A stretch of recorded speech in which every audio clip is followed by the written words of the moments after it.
आप सभी को मेरा नमस्कार। मेरा नाम अनुराग दीक्षित है और आप सभी लोग उपस्थित हैं माई पाठशाला पर। उम्मीद है मेरी आवाज़ आप सभी तक आ रही होगी। तो यहाँ पर आज हम लोग डिस्कशन करेंगे सिलेक्शन पोस्ट फेज़ 11 जिसकी वैकेंसी अभी आई है 27 मार्च, जिसकी फॉर्म भरने की लास्ट डेट है।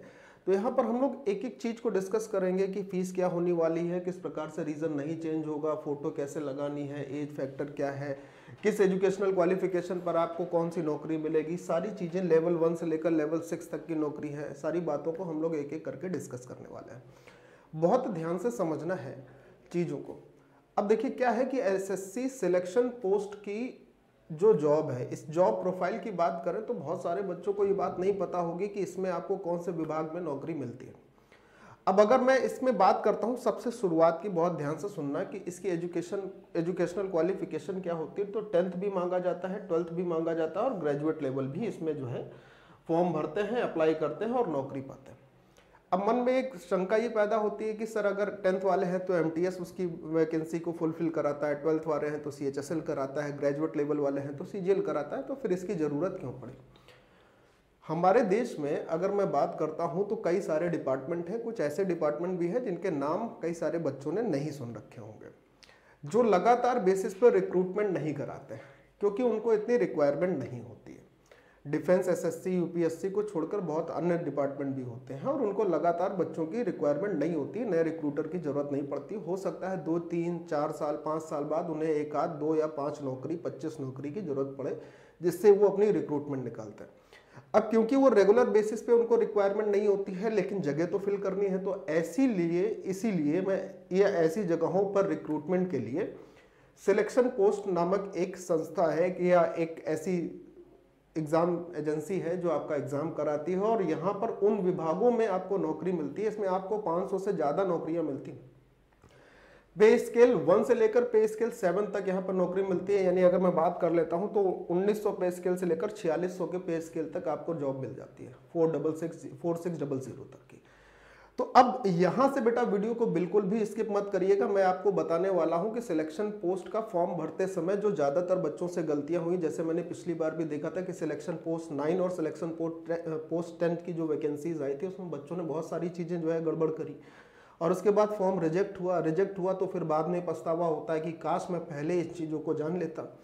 तो वीडियो को यहाँ पे बिल्कुल मत करना, यहाँ से बिल्कुल स्किप मत करिएगा, एक एक चीज़ों को सुनिएगा। बहुत ज़्यादा आपका समय नहीं लेंगे, कम समय में आपको अधिक जानकारी देने का प्रयास रहेगा। आप चीज़ों को देखिएगा, समझिएगा, ठीक है। एक एक चीज़ों पर बात करते हैं कि फॉर्म भरते समय इन बातों का ध्यान रखना है कि रीज़न आप चेंज नहीं कर सकते हैं, एज फैक्टर क्या है, लेवल क्या है, इन सब बातों को हम लोग ध्यान से देखेंगे, ठीक है। तो चलिए एक एक चीज़ों पर अगर मैं बात कर लेता हूँ तो यहाँ पर आपका जो नोटिफिकेशन आया था उस नोटिफिकेशन में जो चीज़ें लिखी थी मैं उसकी भी बात करता हूँ और सारी चीज़ों पर हम लोग बात करेंगे। चलिए देखिए नोटिफिकेशन में क्या था। अगर मैं नोटिफिकेशन की बात कर लेता हूँ कि कब से फॉर्म शुरू हुआ था, ये मैं आपको पहले भी डिटेल में बता चुका था कि 6 मार्च से फॉर्म भरना शुरू हो जाएंगे, 27 मार्च तक फॉर्म रहेगा। उसके बाद ये लास्ट थी है, ये सारी चीज़ें हैं। जून जुलाई में टेंटेटिवली डेट है इसके एग्जाम की। और उससे पहले एक चीज आपको जानकारी और जरूरी होगी कि अगर मैं यहां पर बात करता हूं फॉर्म के करेक्शन की, अगर आप कुछ करेक्शन करना चाहते हैं तो 3 अप्रैल से लेकर आप 5 अप्रैल तक फॉर्म का करेक्शन कर सकते हैं, जो चीजें आपने फुलफिल कर रखी। अब एक एक पॉइंट पर आते हैं, जो चीजें जरूरी हैं वो मैं आपको समझाता हूं कि किस प्रकार से आपको ये फॉर्म में चीजें अप्लाई करनी है, ठीक है। तो किस एनेक्सचर में क्या है क्या नहीं है ये भी मैं आपको समझा रहा हूँ, दिखा रहा हूँ, जरा देखते चलिएगा, एक एक चीज़ों को समझते चलिएगा, ठीक है। आ जाइए चलो भाई नीचे आ जाओ, ठीक है। थोड़ा थोड़ा धीरे धीरे चलेंगे। एक एक चीज़ों पर मैं अब बात करता हूँ और चीज़ों को समझाता हूँ आपको, ताकि चीज़ें आपको बहुत ज़्यादा समझ में आ जाए। देखिए सबसे पहले मैं फीस की बात कर लेता हूँ। तो SC ST और उसके बाद PW यानी कि विकलांग कोटे में, दिव्यांग कोटे की अगर बात करें तो उनको किसी भी प्रकार की फीस नहीं देनी है। फीस देनी है जनरल कैटेगरी के बच्चों को, OBC को, और उसके बाद EWS कैटेगरी के बच्चों को 100 रुपये फीस देनी है।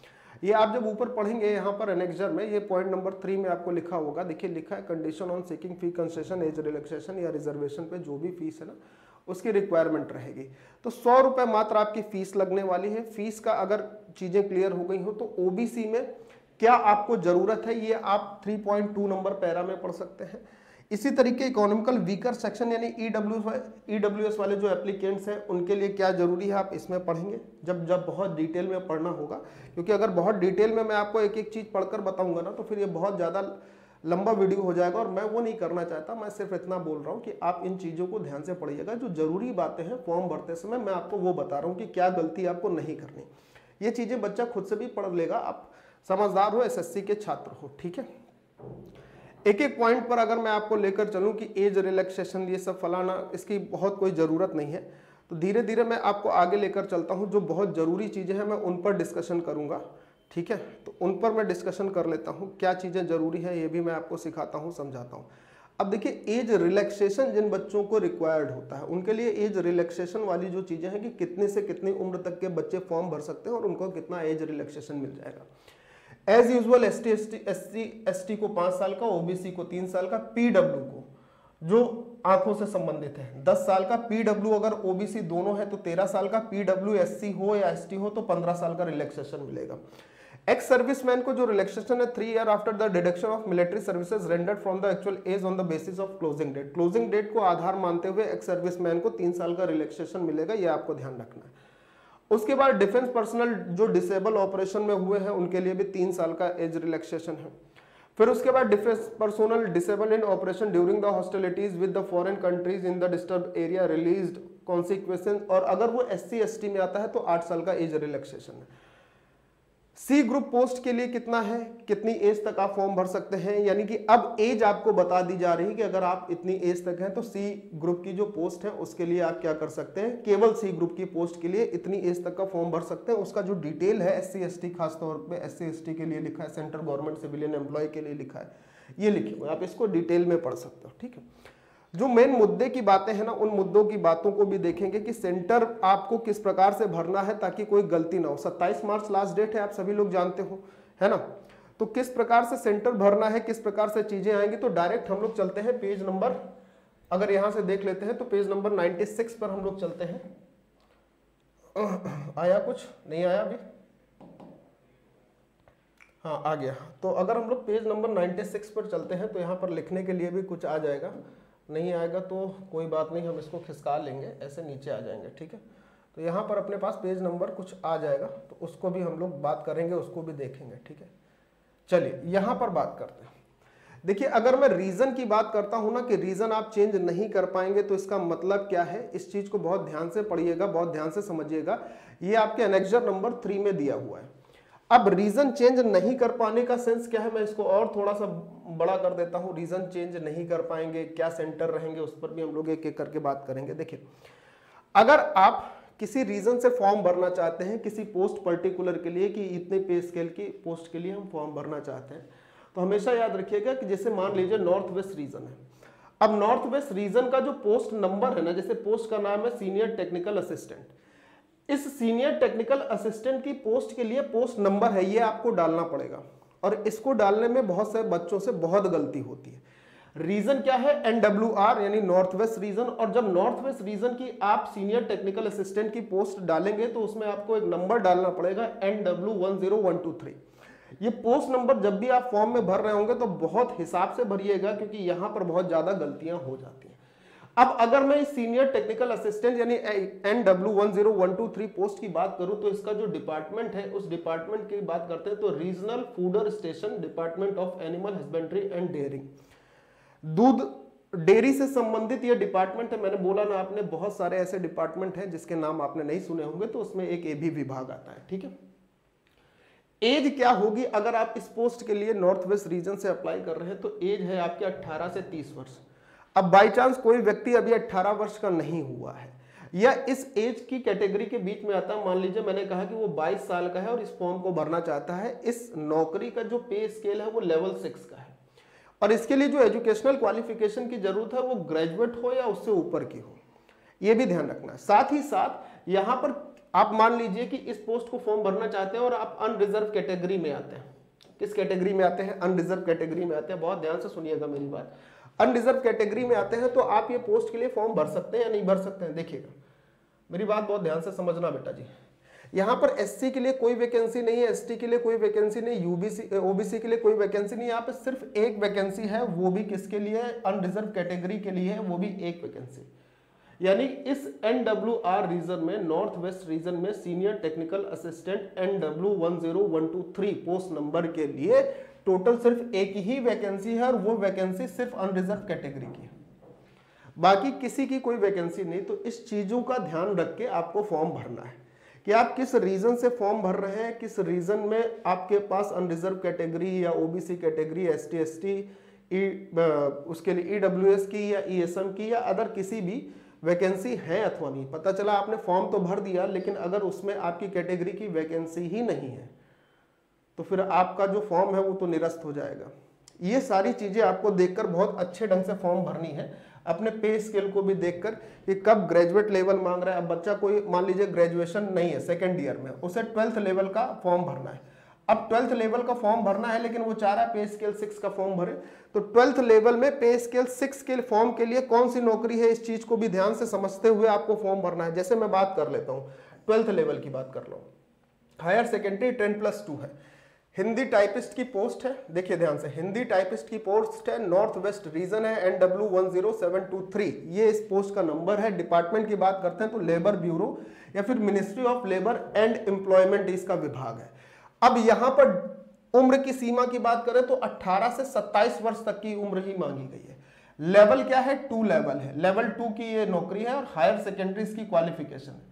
अब बात कर लेते हैं कि सर जी इसमें हमारे लिए वैकेंसी है या नहीं है, तो इसमें देखते हैं हमारे पास सिर्फ एक वैकेंसी है, वो भी अनरिजर्व कैटेगरी की। अगर आप ऊपर जाके देखेंगे तो यूआर की ही सिर्फ एक वैकेंसी है। सिर्फ कितनी वैकेंसी है, एक वैकेंसी, यानी टोटल ही एक वैकेंसी है। तो आप किस रीजन से फॉर्म भरना चाहेंगे, ये बहुत सारे रीजन नीचे दिए हुए हैं, पोस्ट का नाम दिया हुआ है।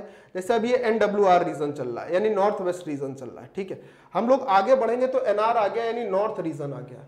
नॉर्थ रीजन आर्टिस्ट, ये सब डिपार्टमेंट है, department of research, department of defence, department of या डायरेक्टरेट ऑफ एक्सटेंशन, 18 से 30, लेवल 6, लेवल 4। क्या क्वालिफिकेशन है, 10+2 बच्चा लेवल 6 की नौकरी के लिए फॉर्म भरना चाह रहा है। लेकिन NWR रीजन में ऐसा नहीं था, लेकिन किस रीजन में है, NR रीजन में है, यानी नॉर्थ रीजन में उसके पास ये एक संभावना है। हायर सेकेंडरी क्वालिफिकेशन है, लेवल 5 की नौकरी है, 18 से 25 साल उम्र की सीमा है। डिपार्टमेंट की बात करें तो geological survey of India department है। पोस्ट की बात करें तो लेबोरेटरी असिस्टेंट ये पोस्ट है, पोस्ट नंबर ये है। इन सब चीजों का आपको बहुत ध्यान रखना, एक ही पोस्ट है। ये सब फॉर्म भरते समय जो गलतियां होती हैं ये बहुत ध्यान रखनी है। आप अपनी उम्र की सीमा को देखिए, आप अपनी एजुकेशनल क्वालिफिकेशन को देखिए, आप ये देखिए कि आप किस रीजन से आते हैं। पता चला आप हैं तमिलनाडु के, दक्षिण रीजन के हैं, साउथ रीजन के, मान लीजिए कोई बच्चा तमिलनाडु का है। अब तमिलनाडु यानी साउथ रीजन में उम्र 18 से 23 वर्ष की है, फॉर्म भरना लेवल 6 का चाहता है, उसमें नहीं है। तो अब इसका मतलब ये नहीं कि फिर तमिलनाडु रीजन के साउथ रीजन में आपको कोई पोस्ट ऐसी अवेलेबल कराई जाएगी, नहीं सर। आपको फिर north region, north west region, east region, west region से फॉर्म भरना पड़ेगा। और ऐसा नहीं कि आपका एग्जाम जो है ना वो फिर तमिलनाडु या आसपास क्षेत्र में होगा। मैं अभी उसकी भी बात करने वाला हूं कि आप जब कभी भी सेंटर या रीजन भर रहे हो तो उसको भी बहुत सावधानी से भरिएगा। चलिए मैं इस पर ही बात कर लेता हूं, आगे मैं बात करता हूं। जब मैं रीजन की बात करता हूं तो रीजन वाले क्षेत्र कहां है और उस पर भी मैं बात करके आपको समझाने की कोशिश करता हूं कि वो कहां आएगा, ठीक है। एक एक पॉइंट मैं आपको क्लियर कर दूंगा ताकि आपको ये कुछ टर्मिनोलॉजी है, कुछ छोटी छोटी चीजें हैं। जैसे EQ लिखा है तो उसका मतलब है एसेंशियल क्वालिफिकेशन, शॉर्ट फॉर्म है, इसको आपको समझना। EWS लिखा है इकोनॉमिकली वीकर सेक्शन लिखा है, GEN लिखा है तो जनरल मतलब है उसका, ठीक है।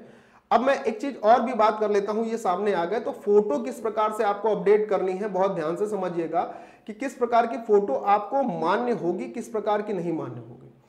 अगर आपका फोटो कुछ इस प्रकार का है तो ये अलाउड होगा। अगर आपके फोटो में बहुत ज्यादा कलर है तो अलाउड नहीं होगा। आपकी फोटो को बहुत जूम करके लिया गया है तो अलाउड नहीं, फॉर्म रिजेक्ट हो जाएगा, ठीक है। उसके बाद अगर मैं बात कर लेता हूं, आपकी फोटो बहुत ब्लर है तो फॉर्म नहीं होगा। ब्लर होने की 3 कंडीशन है, ठीक है। उसके बाद अगर मैं बात कर लेता हूं कि आपकी फोटो उल्टी है, रिवर्स है, इनवर्स है तो फॉर्म एक्सेप्ट नहीं होगा। बहुत ज्यादा काली है, चश्मे में है, टोपी में है, या जो फोटो है वो साइड फेस से आ रही है, बहुत छोटी फोटो है या चश्मे के साथ है, ये बहुत ध्यान रखिएगा। जितने भी बच्चे चश्मा लगाते हैं जितने भी बच्चे स्पेक्टिकल्स का यूज करते हैं वो सभी फोटो अपनी जो है विद स्पेक्टिकल्स की जगह विदाउट स्पेक्ट करके वो फोटो अपनी क्लिक करें। अगर आप चश्मे के साथ फोटो क्लिक करते हैं और फॉर्म में लगा देते हैं तो आपका फॉर्म रिजेक्ट हो जाएगा मेरे भाई। तो बिना चश्मे के साथ ही फोटो क्लिक करिए। क्या क्या कंडीशन है वो मैंने आपको बताई कि ये सारी चीजें उसमें नहीं होनी चाहिए, ठीक है।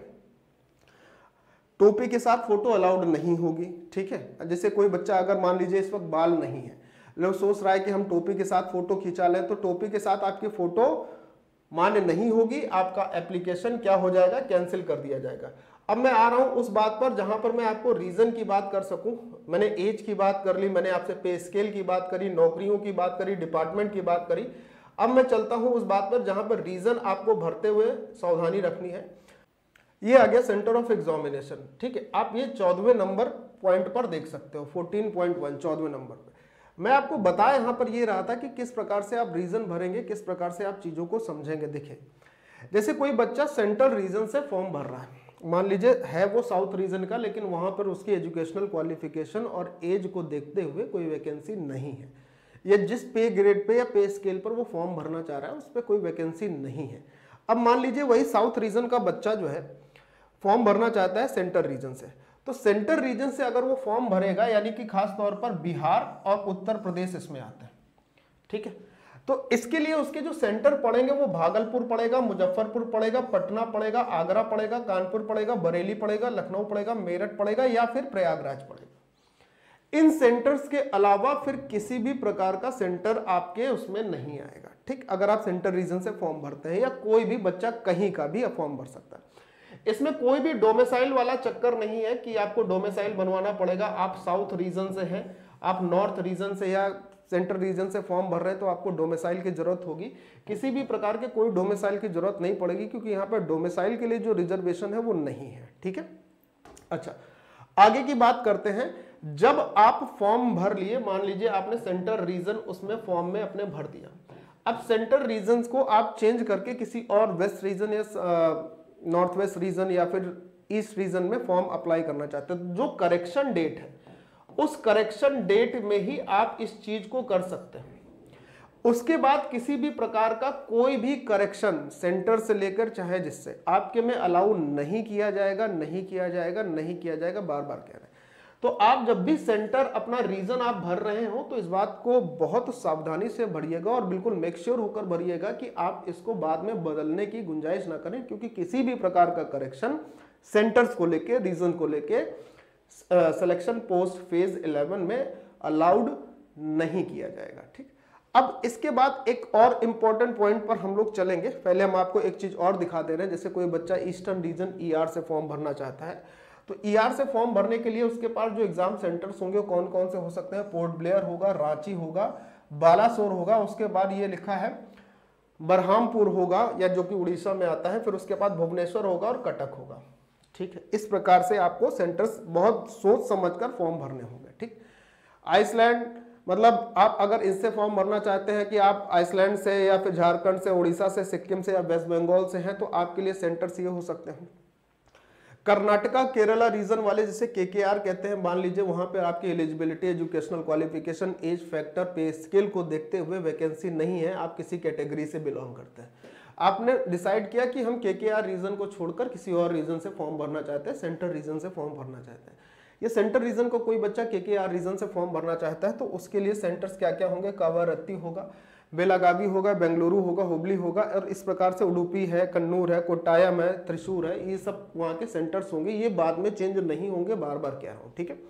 अब कुछ और पॉइंट्स पे चलते हैं। जैसे मैंने पॉइंट लिख रखे हैं कि किस पॉइंट पर आपको क्या चीजें बहुत इंपॉर्टेंट, जैसे एक पैरा नंबर है 19.7 19.7, तो अब हम लोग 19.7वें नंबर पैरा पर चलते हैं, जिसमें कुछ और इंपॉर्टेंट बात है जो मैं आपको यहाँ पर शेयर करना चाहता हूँ। 19.7 पर आ जाते हैं, ठीक है। तो 19.7 पर आते हैं तो अपने पास कुछ और पॉइंट हैं जो आपको समझने चाहिए, देखने चाहिए। 19.7 पे देखो क्या है, यहाँ पर 19.7 में बहुत साफ साफ लिखा है, ध्यान से समझिएगा कि candidate scoring less than cut off marks as given below will not be considered the next stage of recruitment. अगर आपने जो भी 25-25 नंबर के 4 सेक्शन हैं उसमें आपने इन कैटेगरीज में होने के बाद, अगर आप जनरल यानी अनरिजर्व कैटेगरी से आते हैं और अनरिजर्व कैटेगरी से आने के बाद आपका स्कोर 30% से कम है, तो you are definitely not allowed for the next level. आप अगर ओबीसी या ईडब्ल्यूएस से आते हैं तो एटलीस्ट आपको 25% स्कोर करना पड़ेगा, अदर कैटेगरी से आते हैं तो एटलीस्ट आपको 20% स्कोर करना ही पड़ेगा। और ये ओवरऑल स्कोर का है, ऐसा नहीं कि पर्टिकुलर सेक्शन में आपको हर सेक्शन में इतने परसेंट स्कोर करना पड़ेगा, नहीं, ये ओवरऑल है। मैं आपको फिर से बोल दे रहा हूं, ये क्या है, ओवरऑल है। इतना कट ऑफ आपको क्वालिफाई करना पड़ेगा, this is the minimum criteria, minimum criteria. अगर आप इससे कम करते हैं तो आप दूसरे पार्ट के लिए अलाउड नहीं होंगे। अब इसके बाद अगले पॉइंट पर आते हैं, जैसे 19.7 था, अब हम लोग चलते हैं 19.15 वाले पर, जिसमें आपको कुछ और बेहतरीन पॉइंट जो आपके लिए जरूरी है। 19.15 ना, 19.15 वाले पर आ जाते हैं। कहां पर है 19.15, उस पर भी बात कर लेते हैं।